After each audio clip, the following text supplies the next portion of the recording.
জুলাই আগস্টে ছাত্র জনতার আন্দোলনের প্রথম শহীদ আবু সাঈদ হত্যা মামলায় ২৬ জনের বিরুদ্ধে অপরাধের প্রাথমিক প্রমাণ পেয়েছে আন্তর্জাতিক অপরাধ ট্রাইব্যুনালের তদন্ত সংস্থা।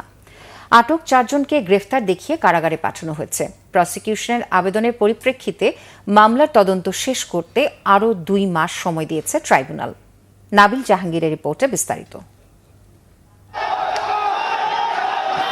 ২৪ জুলাই বৈষম্যবিরোধী ছাত্র আন্দোলনের ডাকে সারা দেশে শুরু হয় কোটা বিরোধী আন্দোলন। ১৬ জুলাই বেগম রোকেয়া বিশ্ববিদ্যালয় ক্যাম্পাসের সড়কে আন্দোলনরত ছাত্রদের বাধা দেওয়ার চেষ্টা করে পুলিশ।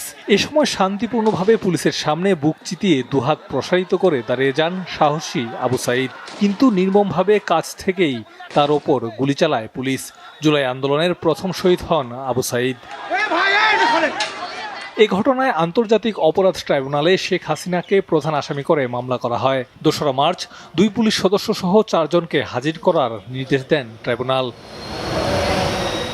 বুধবার সকালে সাবেক এএসআই আমির হোসেন, তাজহাট থানার কনস্টেবল সুজন চন্দ্র রায়, বেগম রোকেয়া বিশ্ববিদ্যালয়ের সাবেক প্রক্টর শরীফুল ইসলাম ও বিশ্ববিদ্যালয় ছাত্রলীগের সাধারণ সম্পাদক ইমরান চৌধুরীকে ট্রাইব্যুনালে হাজির করা হয়। শুনানিতে প্রসিকিউশন জানায় ২৬ জনের বিরুদ্ধে অপরাধের প্রাথমিক প্রমাণ মিলেছে।